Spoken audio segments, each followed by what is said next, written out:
নমস্কার, আমি জয়ন্ত কুমার মণ্ডল, একজন ডাব্লিউবিসিএস অ্যাসপিরেন্ট এবং তার মাঝে মাঝে আমি হোম টিউশন পড়াই। বেসিক্যালি আমি ক্লাস 5 to 10 এর ক্লাস সায়েন্সের সাবজেক্ট পড়াই, ম্যাথ অ্যান্ড তার সঙ্গে সায়েন্স। তবে আমার অ্যাট প্রেজেন্ট ক্লাস 6-এর স্টুডেন্ট এবং তাদের গার্জেনদের স্পেশাল রিকোয়েস্টে আমি হিস্ট্রি পড়াই। তো আপনারা সকলে জানেন যে বর্তমানে করোনা প্যান্ডামিক সিচুয়েশন চলছে এবং এটা থেকে মুক্তি পাওয়ার আমাদের একটাই মাত্র উপায়, সেটা হলো ঘরে থাকা। সকলে ঘরে থাকুন, সুস্থ থাকুন, কিন্তু কোনো পরিস্থিতিতেই এডুকেশন বা পড়াশোনাকে আটকে রাখা যাবে না, এটাকে থমকে রাখা যাবে না। তাই স্টুডেন্টদের সাহায্যার্থে তাদের এই ফাঁকা সময়টা যেন ব্যর্থ না হয়ে যায়, সে কথাটা মাথায় রেখে আমি অনলাইনে এটা ফার্স্ট টাইম চেষ্টা করছি ক্লাস করানোর আর কি। আজকের ক্লাসটা যেটা হবে সেটা হিস্ট্রির ওপর, হিস্ট্রির বেদিক সিভিলাইজেশনের ওপর। আমরা যদি হিস্ট্রিটাকে ঠিকঠাক মতো জানতে চাই আমাদের ইন্ডিয়ান হিস্ট্রিতে, তাহলে আমাদের ইন্ডিয়ান হিস্ট্রিটা শুরু হচ্ছে মোটামুটি 3200 বিসি থেকে, মানে 3200 খ্রিস্টপূর্বাব্দ থেকে। এটা যদি 0 হয় তাহলে মোটামুটি ধরলাম এটা হলো 3200 বিসি। 3200 বিসি থেকে শুরু হচ্ছে, আর এটা অ্যাট প্রেজেন্ট 2020। প্রথমে যে সিভিলাইজেশনটা ডেভেলপ করেছিল সেটা হলো মেহেরগড় সিভিলাইজেশন।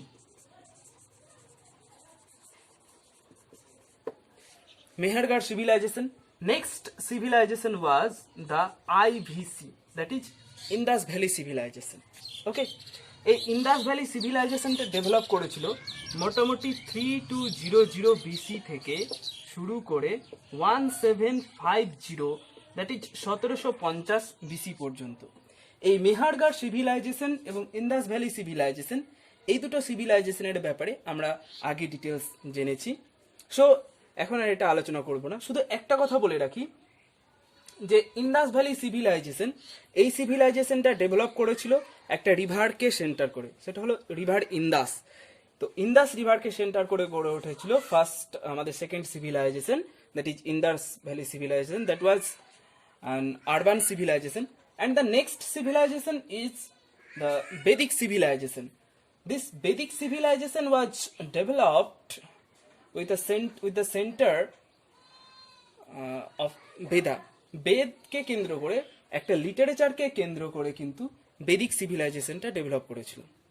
তো বেদিক সিভিলাইজেশনে আজকে আমরা যে অংশটুকু জানবো সেটা হলো হোমল্যান্ড অফ দ্য আরিয়ান্স, অর্থাৎ বেদিক সিভিলাইজেশনের যারা মেইন হিরো, বেদিক সিভিলাইজেশনটাকে যারা গড়ে তুলেছিলেন, সেই আর্যরা কোথা থেকে এসেছিলেন, আর্যরা কি ভারতবর্ষীয় ছিলেন না তারা ভারতবর্ষের বাইরে থেকে এসেছিলেন। And next one is the বেদা, যে লিটারেচার, বেদকে কেন্দ্র করে এই একটা সিভিলাইজেশন গড়ে উঠেছিল, সেই বেদ সম্বন্ধে আমরা জানবো। বেদের 4টে ভাগ, ঋক, সাম, যজু এবং অথর্ব, এই 4টে বেদের ব্যাপারে আমরা আজকে জানবো। ওকে,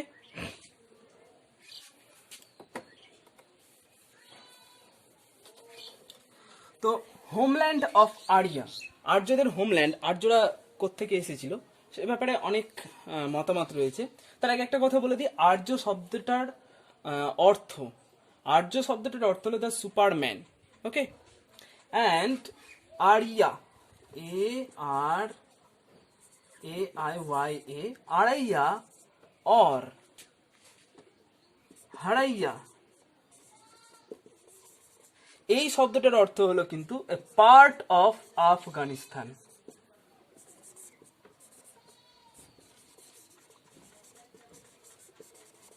এই দুটো কথা আমাদের শুধু মাথায় রাখতে হবে, যে আর্য শব্দটার অর্থ হলো দ্য সুপারম্যান, অ্যান্ড আড়াইয়া অর হারাইয়া শব্দটার অর্থ হলো আ part of Afghanistan.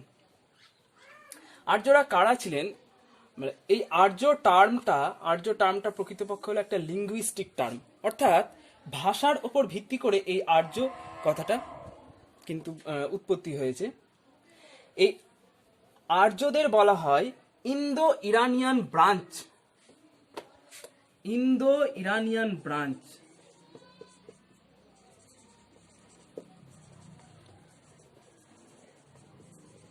Of Indo European, okay, Indo European branch of Indo Iranian. কেন বলা হয় সেটা তাদের যে হোমল্যান্ডটা পড়বো সেখানেই আমরা আস্তে আস্তে ব্যাপারটা বুঝতে পারবো। এখানে অনেকগুলো থিওরি উঠে এসছে আমাদের ইতিহাসে, মানে আর্যরা কোত্থেকে এসছে এ বিষয়ে অনেক মতভেদ রয়েছে। তার মধ্যে যেগুলো খুব ইম্পর্টেন্ট যেগুলো থিওরি, তার মধ্যে প্রথম হলো European theory. European theory was propounded by William Jones in the year 1784। 1784 খ্রিস্টাব্দে উইলিয়াম জোন্স এই ইউরোপিয়ান থিওরি প্রবক্তা, ইউরোপিয়ান থিওরি তিনি দিয়েছিলেন আর কি। ইউরোপিয়ান থিওরিতে বলা হয়েছে the homeland of the Arya was the Europe, অর্থাৎ ইউরোপে নাকি আর্যদের বাসস্থান ছিল। This theory is the most accepted theory, and the next theory is Central Asian theory. This theory was propounded by Max Muller. Central Asian থিওরিতে কি বলা হয়? সেন্ট্রাল এশিয়ান থিওরিতে বলা হয়েছে যে আর্যদের আদি বাসভূমি নাকি সেন্ট্রাল এশিয়া। এই থিওরিটার সম্বন্ধে একটু ডিটেলে বলি। যদি আমাদের সেন্ট্রাল এশিয়া হয়, তাহলে সেন্ট্রাল এশিয়াই বলা হয়েছে যে সেন্ট্রাল এশিয়াটা ছিল আর্যদের আদি বাসভূমি। প্রথমে এই জায়গাটায় আর্যরা বসবাস করত। এই আর্যরা কি ধরনের মানুষ ছিল? এরা ছিল নোম্যাডিক পিপল। নোম্যাডিক কথাটার অর্থ হলো যাযাবর। যাযাবর মানে যারা আজ এখানে বাস করে তো কাল ওখানে। যাযাবরের একটা খুব মানে বাস্তব উদাহরণ যদি দিতে হয় তাহলে আমাদের বলতে হবে অবশ্যই সাপুড়েদের কথা। এখন তো সাপুড়েদের সেভাবে দেখতে পাওয়া যায় না, কিন্তু আমি যখন ছোট ছিলাম মোটামুটি স্কুল লাইফ পর্যন্ত সাপুড়েদের বেশ দেখেছি, সাপ খেলাও দেখেছি আর কি। তো সাপুড়েদের আমি দেখেছি আমাদের বাড়ির আশেপাশেও সাপুড়েরা আসতো। তারা টেম্পোরারি তাঁবু খাটিয়ে থাকতো। বছরের কোনো একটা সময় হয়তো 15 দিন বা 20 দিন কোনো একটা জায়গায় তাঁবু খাটিয়ে থাকলো, তারপরে তারা আবার অন্য একটা জায়গায় চলে গেল। তো এইরকম প্রকৃতির যারা মানুষ তাদেরকে বলা হয় যাযাবর মানুষ, অর্থাৎ নোম্যাডিক পিপল। তো আমরা তো হিস্ট্রির একেবারে বেসে যদি যাই তাহলে জানতে পারবো যে মানুষ প্রথম দিকে ছিল হান্টিং অ্যান্ড ফুড গ্যাদারিং। একদম যদি আমরা অ্যানসিয়েন্ট পিপলের কথা, অ্যানসিয়েন্ট হিউম্যান বিইং এর কথা বলি তো হান্টিং প্লাস ফুড গ্যাদারিং, অর্থাৎ তারা কোনো রকম ভাবে নিজেদের পেটের খাবারটা জোগাড় করতো, আর খাবার জোগাড় করার স্বার্থে তাদেরকে কখনো কখনো হান্টিং অর্থাৎ শিকার করতে হতো। তো এই পারপাসে ফুড গ্যাদারিং এবং হান্টিং এর পারপাসে মানুষ কিন্তু মানে ন্যাচারালি নোম্যাডিক ছিল। তো সেন্ট্রাল এশিয়ার মানুষরাও এরকম নোম্যাডিক প্রকৃতির মানুষ ছিলেন। এই সেন্ট্রাল এশিয়ার যারা আর্য, এই আর্যরা দুটো শাখায় ভাগ হয়ে যায়। একটা শাখা তো চলে যায় ইউরোপে, ওয়েস্টার্ন সাইড ইউরোপে, আর একটা শাখা চলে আসে ইরান। ইরান থেকে ইরানে যে শাখাটা এসেছিল সেই শাখাটাই আবার পরবর্তীতে আস্তে আস্তে আরো ইস্টার্ন সাইডে আসতে থাকে এবং একটা সময় তারা ইন্ডিয়ার একেবারে নর্থ ওয়েস্টে আফগানিস্তানের সাইডে আসে। তারপর সেখান থেকে খাইবার পাস দিয়ে ভারতবর্ষের মধ্যে প্রবেশ করে আর্যরা এবং সপ্ত সিন্ধু এলাকায় নিজেদের বসতি স্থাপন করে। তো এই যে আর্যদের ভাষা ছিল নোম্যাডিক আর্যদের ভাষা ছিল সংস্কৃত। বলা হয় যে এই সংস্কৃত ভাষা থেকেই ইউরোপের প্রায় 17 থেকে 18টা ভাষা উৎপত্তি লাভ করেছে। প্রায় 17 থেকে 18টা ভাষা, এবং আমরা সকলেই জানি যে আমাদের মাতৃভাষা বাংলা, এই বাংলা ভাষাটাও কিন্তু ওই সংস্কৃত ভাষা থেকেই পরিবর্তিত হয়ে হয়ে প্রথমে মাগধী, তারপরে অর্ধমাগধী, এরকম ভাবে পরিবর্তিত হয়ে হয়ে আজকের এই বাংলা ভাষার উৎপত্তি হয়েছে মোটামুটি আজ থেকে প্রায় 1200 খ্রিস্টাব্দ নাগাদ। তো এই যে 17-18টা ভাষা সংস্কৃত ভাষা থেকে উৎপত্তি হয়েছিল, তার মধ্যে একটা ভাষা ছিল ইংরেজি। তার খুব সুন্দর একটা মিল দেখতে পাওয়া যায়। এই যে ইংরেজিতে আমরা বলি কি, মাকে কি বলা হয় আমাদের, মাদার। আর বাংলায় আমরা কি বলি, মা। এই দুটোর ওয়ার্ডের আমরা যদি প্রোনাউন্সিয়েশন দেখি, মাদার মা দিয়ে শুরু হচ্ছে, আর বাংলাতেও কিন্তু মা দিয়ে শুরু হচ্ছে। তো এই মিলগুলো থেকে বলা যায় যে এই দুটো ভাষা একটাই মেন ভাষা থেকে উৎপত্তি লাভ করেছিল, সেটা হলো সংস্কৃত ভাষা। আরো এরকম একটা এক্সাম্পল দেওয়া আছে, যেরকম রাম, আমাদের যে পূজনীয় দেবতা রাম, রামায়ণের যুগের ভগবান আর কি। তো রাম শব্দের অর্থ হলো দ্য ওয়ান্ডারার।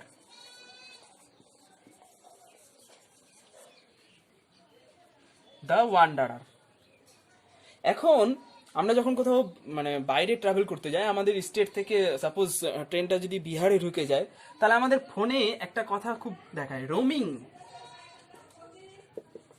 এই রোমিং কথাটার অর্থ কিন্তু দ্য ওয়ান্ডারার। বলা হয় যে এই রাম কথাটা থেকেই নাকি রোমিং কথাটার উৎপত্তি হয়েছে। তাহলে এই সব এক্সাম্পল থেকে আমরা বলতে পারি যে ইংরেজি ভাষা সংস্কৃত ভাষা থেকে উৎপত্তি লাভ করেছিল। এটা বলার একটাই কারণ হলো যে সংস্কৃত ভাষা থেকেই যে বিভিন্ন ভাষাগুলো উৎপত্তি লাভ করেছে, সেটা বোঝানোর উদ্দেশ্যে আমি এই কথাগুলো বললাম আর কি। তো এটা গেল আমাদের সেন্ট্রাল এশিয়ান থিওরি। নেক্সট যে থিওরিটা আমাদের পড়তে হবে সেটা হলো আর্কটিক রিজিয়ান থিওরি। এটা একজন ভারতীয় বাল গঙ্গাধর তিলক দিয়েছিলেন। বাল গঙ্গাধর তিলক, যিনি ভারতীয় জাতীয় কংগ্রেসের একজন চরমপন্থী নেতা ছিলেন। সাধারণত বাল গঙ্গাধর তিলক জাতীয় কংগ্রেসে তার অবদান এবং হোম রুল লীগ এই জন্যই মানে বেশি বিখ্যাত। কিন্তু তিনি যে ইতিহাসে কাজ করেছিলেন, এই আর্কটিক রিজিয়ন থিওরি দিয়েছিলেন, এটা খুব কম মানুষই জানে। আর্যরা যে আর্যদের আগমন অর্থাৎ আর্যদের হোমল্যান্ড সম্বন্ধে তিনি একটা বিখ্যাত থিওরি দিয়েছিলেন, সেটা হলো আর্কটিক রিজিয়ান থিওরি। তিনি কোন কথার উপর বেস করে এই থিওরিটা দিয়েছিলেন না, বেদে নাকি বলা হয়েছে 6 মাস long day time, 6 months long day time.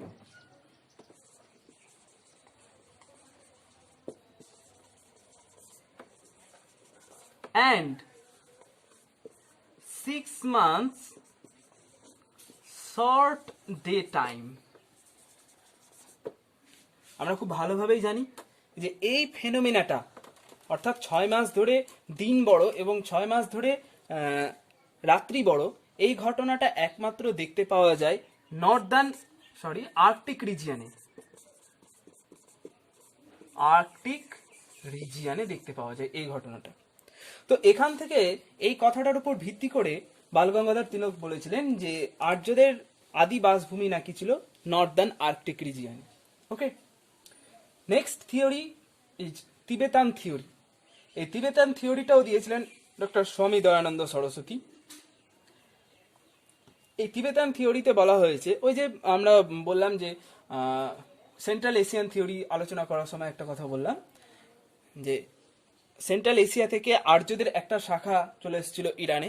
Iran থেকে তারা আস্তে আস্তে ইস্টার্ন সাইডে যেতে যেতে তারা তিবেতে গিয়েছিলেন এবং সেখান থেকে একটা শাখা নাকি ভারতবর্ষে প্রবেশ করেছিল। এই কথাটা বলেছেন doctor Swami Dayananda Saraswati. And the next one is the Sapta Sindhu region theory. এই সপ্ত সিন্ধু রিজিয়ান থিওরিটা দিয়েছিলেন ডক্টর সম্পুরানন্দ। আমার এটা মিটে গেছে, এক্সকিউজ মি।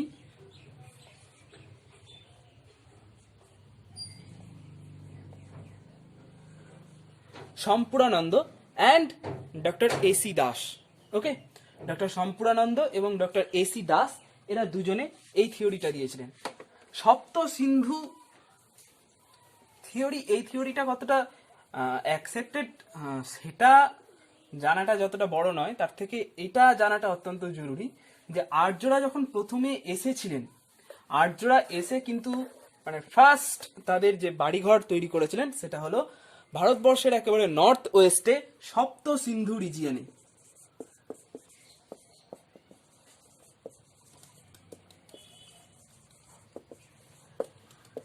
আমরা এতক্ষণ যে থিওরিগুলো আলোচনা করলাম, European theory, central Asian theory, তারপর arctic region theory, Tibetan theory, Sapta Sindhu region theory, তো আর্যরা যেখান থেকে আসুক না কেন তারা এসে প্রথম ফার্স্ট সেটেলমেন্ট অর্থাৎ তাদের প্রথম বসতিটা কিন্তু গড়ে উঠেছিল সপ্ত সিন্ধু রিজিয়ানে।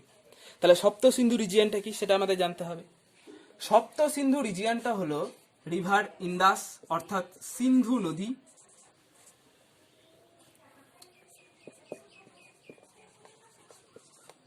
সিন্ধু প্লাস সরস্বতী,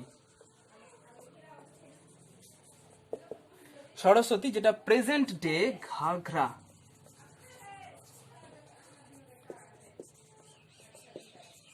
ঘাগড়া হাকড়া নদী নামে পরিচিত। এই নদীটা এখন আর খুব একটা দেখতে পাওয়া যায় না, শুকিয়ে গেছে এই নদীটা।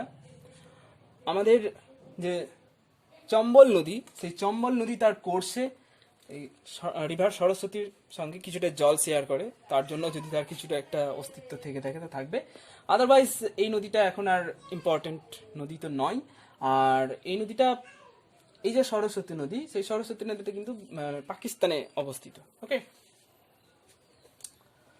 রিভার সরস্বতী এবং সিন্ধু নদের 5টা ট্রিবিউটারি রয়েছে।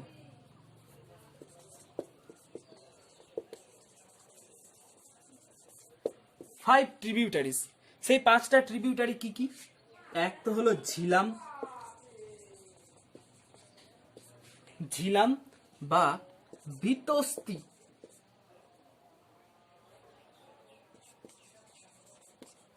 বিতস্তি বা বিতস্তাও বলা হয়, বিতস্তা।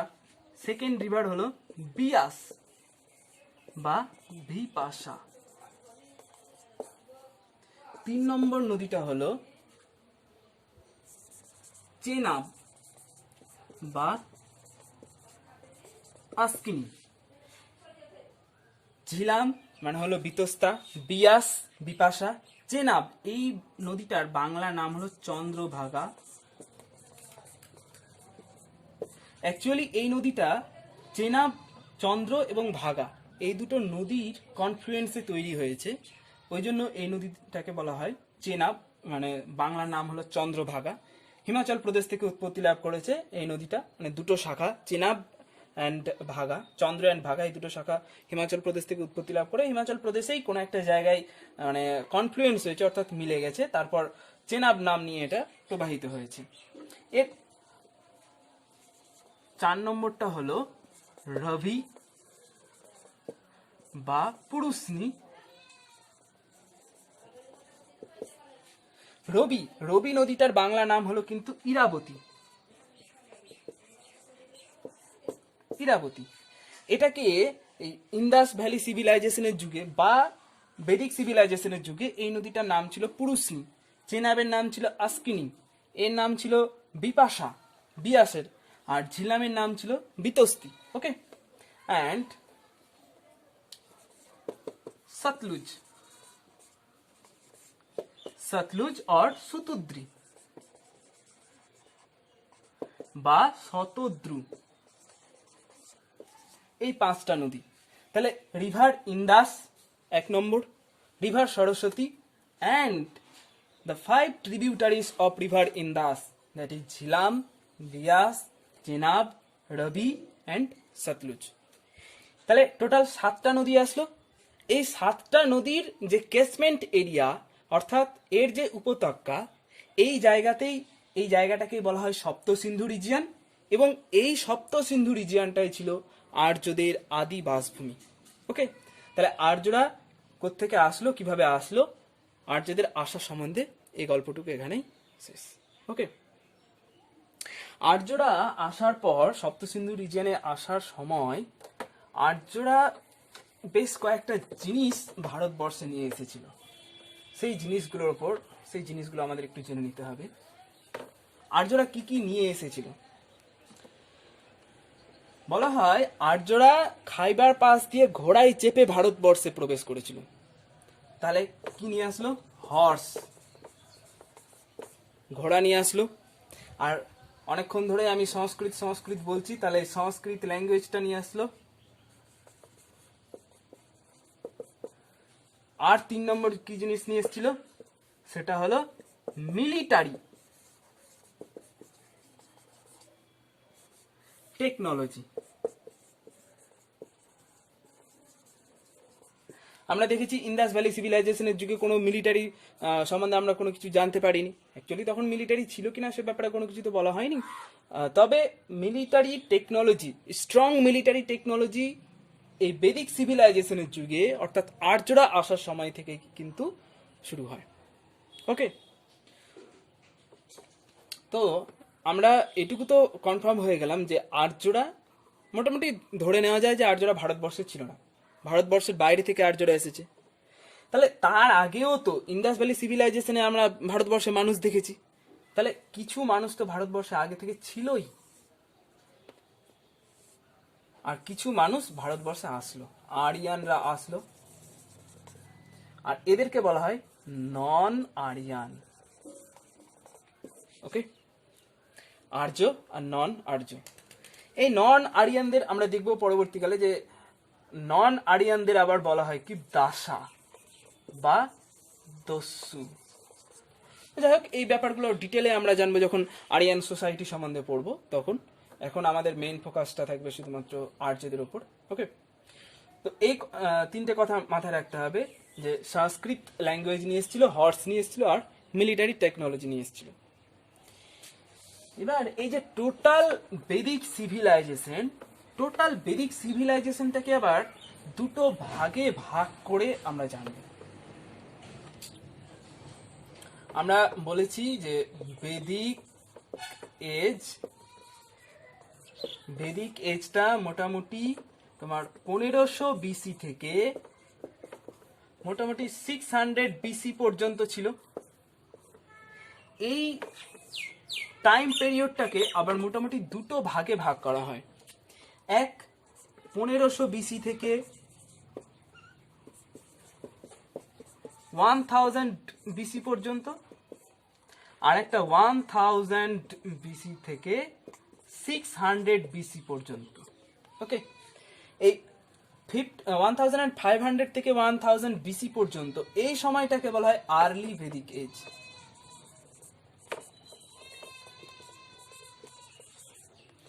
আর 1000 বিসি থেকে 600 বিসি পর্যন্ত এটাকে বলা হয় ল্যাটার ভেদিক এজ।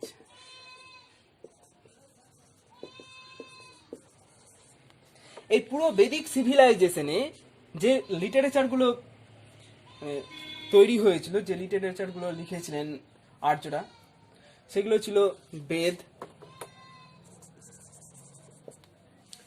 প্রত্যেকটা বেদের সঙ্গে আবার সংহিতা ছিল, আরণ্যক,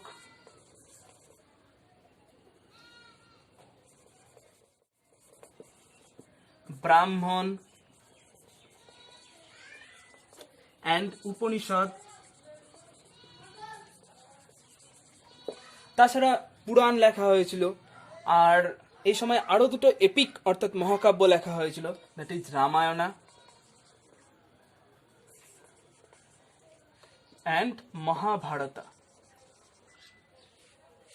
এই সমস্ত লিটারেচারগুলো লেখা হয়েছিল। তবে এই আর্লি বেদিক এজে যে লিটারেচারটা মেইনলি লেখা হয়েছিল সেটা হলো ঋগ্বেদ সংহিতা। ওকে, ঋগ্বেদ সংহিতারও আবার পুরোটা লেখা হয়নি। ঋগ্বেদ সংহিতার 2nd মণ্ডল থেকে 7th মণ্ডল পর্যন্ত এইটুকু লেখা হয়েছিল। ওকে, এই সময় লেখা হয়েছিল 2nd to 7th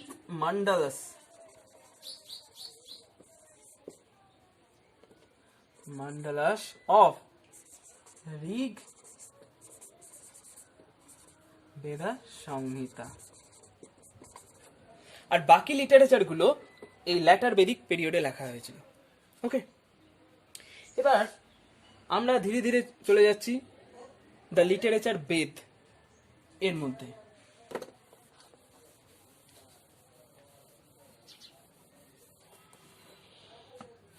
দা ভেদা বা বেদ, এই বেদ কথাটাও এসেছিল ভিদ এই কথাটা থেকে। ভিদ কথাটার অর্থ হলো জ্ঞান বা নলেজ। ওকে, এই ভিদ কথাটা থেকে বেদ কথাটা এসেছিল। বেদ আবার চার প্রকারের বেদ, চার প্রকারের।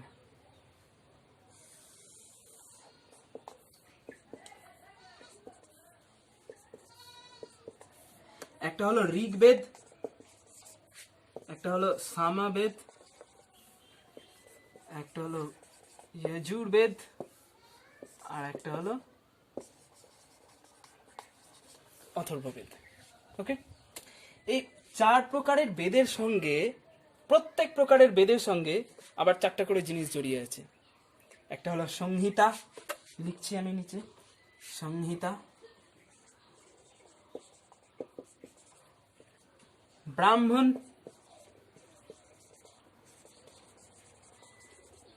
আরণ্যক অ্যান্ড উপনিষদ। প্রত্যেকটা প্রকার বেদের সঙ্গে।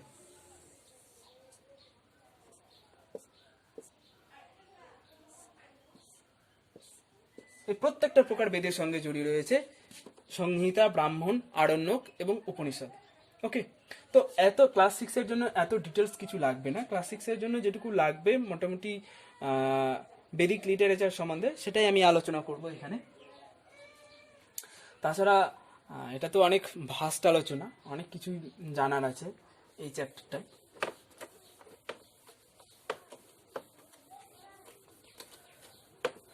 এবার আমরা জানবো ঋগ্বেদা সম্বন্ধে।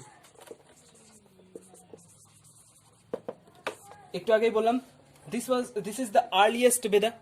ঋগ্বেদ সংহিতাটা একেবারে আর্লি বেদিক এজে লেখা হয়েছিল, অর্থাৎ আর্লি বেদিক এজ মানে আদি বৈদিক যুগ বা প্রারম্ভিক বৈদিক যুগ, এবং ল্যাটার বেদিক এজ যেটা, সেটাকে বলা হয় পরবর্তী বৈদিক যুগ আর কি। ঋগ্বেদটা এর মধ্যে এটা ছিল মানে শ্লোকে লেখা, শ্লোক বা স্তোত্র, যেটাকে ইংরেজিতে বলা হয় হাইমস। ওকে, এর মধ্যে কতগুলো হাইম ছিল? মোটামুটি 1028টা হাইম ছিল, অর্থাৎ 1028টা ইংরেজি শ্লোক ছিল। তার মধ্যে 250টা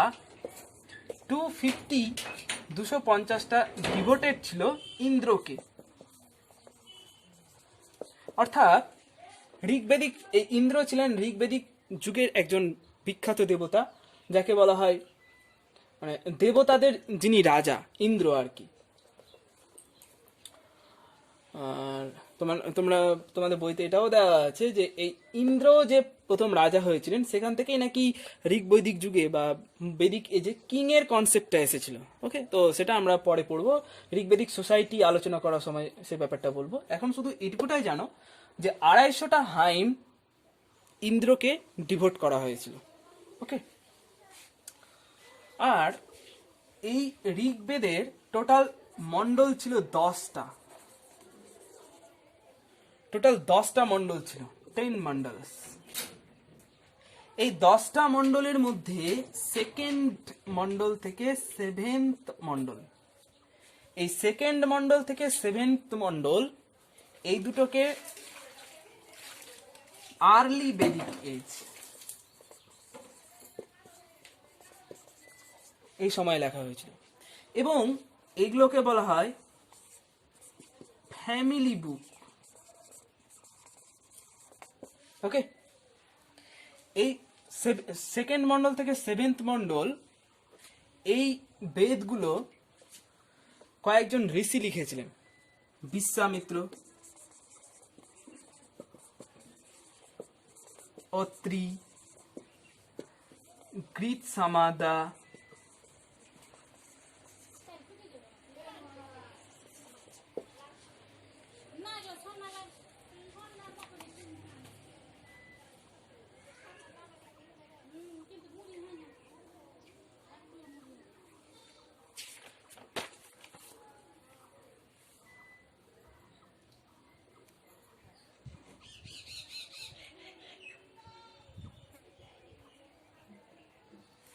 ভরদ্বাজা,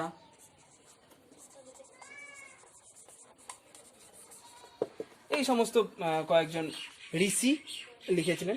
এই ঋষিদের নাম অনুসারেই মানে এই মণ্ডল কটাকে বলা হয় ফ্যামিলি বুক বলা হয় আর কি। ওকে,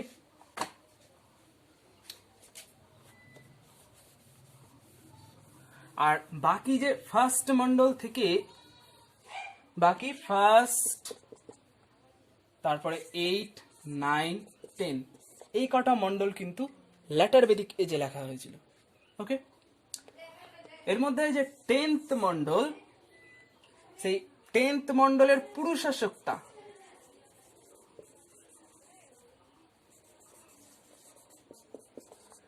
এই পুরুষাশক্তটাতে প্রথম 4 ভার্ণ, অর্থাৎ আমরা যে জানি ব্রাহ্মণ, ক্ষত্রিয়, বৈশ্য, শূদ্র এই 4টে বর্ণের যে ভাগ ছিল সেটা কিন্তু প্রথম ঋগ্বেদের 10ম মণ্ডলের পুরুষাশক্তা এখানে উল্লেখ করা হয়েছে। ওকে, আর 8th মণ্ডলটাকে বলা হয় কান্য ফ্যামিলি।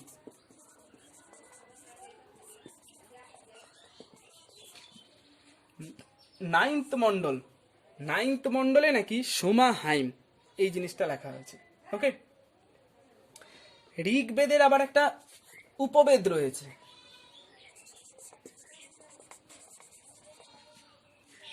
ঋগ্বেদের উপবেদটার নাম কি? আয়ুর্বেদ। ক্লিয়ার? এই ঋগ্বেদটা বর্তমানে মোস্ট ইম্পর্টেন্ট, তার কারণ হলো এটা ইউনেস্কো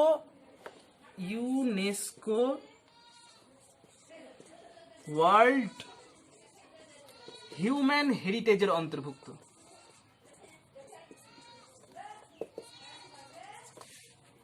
ওকে, ঋগ্বেদ এখন আর সেইভাবে নেই, তবে এর যে পার্টটা এখনো পর্যন্ত থেকে গেছে সেটাকে বলা হয় সকল শাখা। সারভাইভ করতে করতে যে একটা লাস্ট যেটা থেকে গেছে সেটাকে বলা হয় সকল শাখা।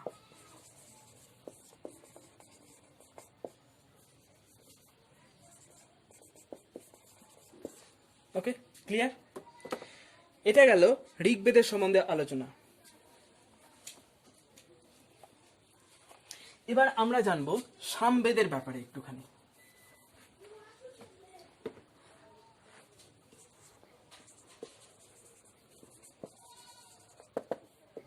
আমরা এর আগে জানলাম যে ঋগ্বেদ যেটা নাকি শ্লোক অর্থাৎ হাইমে লেখা হয়েছিল, এই সামবেদটা কিন্তু লেখা হয়েছিল পদ্যের ভাষায়, অর্থাৎ পোয়েটিক ল্যাঙ্গুয়েজে লেখা হয়েছিল। তাহলে পদ্যের ভাষায় যখন লেখা হবে তখন এবার এখানে কিছু কি থাকবে? মেলোডি থাকবে। এটা একটা গীতিকাব্য। তো এখানে টোটাল 1810টা মেলোডি ছিল, 1810 মেলোডিস। ওকে, আর এই বুকটার আবার 10টা কাণ্ড ছিল। কটা কাণ্ড ছিল বললাম? 10টা কাণ্ড ছিল। মুঘল যুগে আকবরের সভায় মিয়া তানসেন বলে একজন ছিলেন, যিনি বিখ্যাত সঙ্গীতজ্ঞ, যিনি ধ্রুপদ রাগ গাইতেন।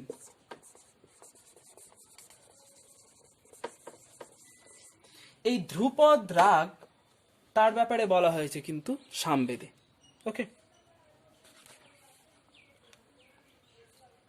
সামবেদের উপবেদকে বলা হয় গান্ধর্ব বেদ।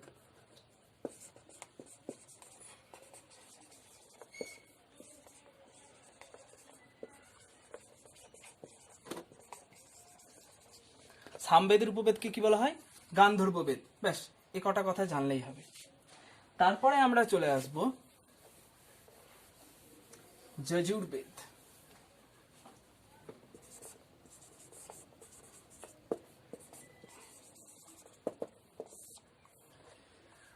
এই বেদে কি লেখা আছে? যাগ যজ্ঞের বিধি নিষেধ। যাগ যজ্ঞের বিভিন্ন বিধি নিষেধ লেখা আছে।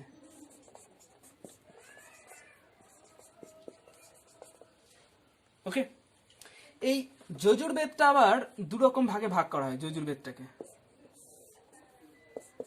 একটা হলো শুক্লা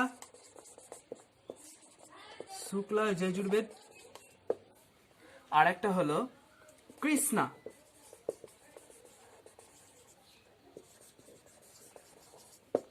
নাম থেকেই বোঝা যাচ্ছে কৃষ্ণা মানে ব্ল্যাক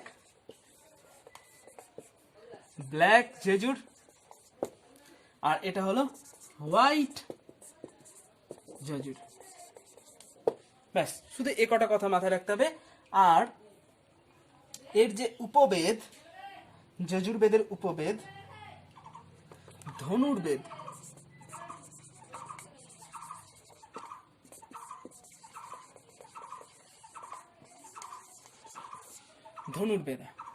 ওকে ফাইন, যজুর্বেদ সম্বন্ধে এ কটা কথা জানলেই হবে। তারপরে আমরা জানবো আমাদের লাস্ট বেদ, অথর্ববেদ। মোস্ট ইম্পর্টেন্ট বেদ অথর্ববেদ। এই অথর্ববেদে কালা জাদু বা ব্ল্যাক ম্যাজিক সম্বন্ধে বলা হয়েছে।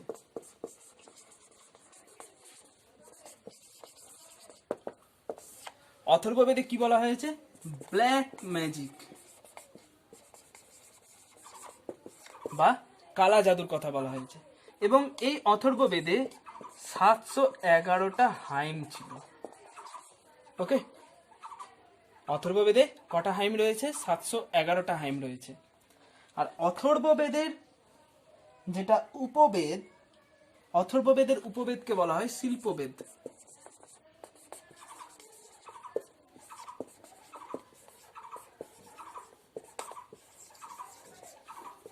ব্যাস, এই গেল আমাদের বেদিক লিটারেচার।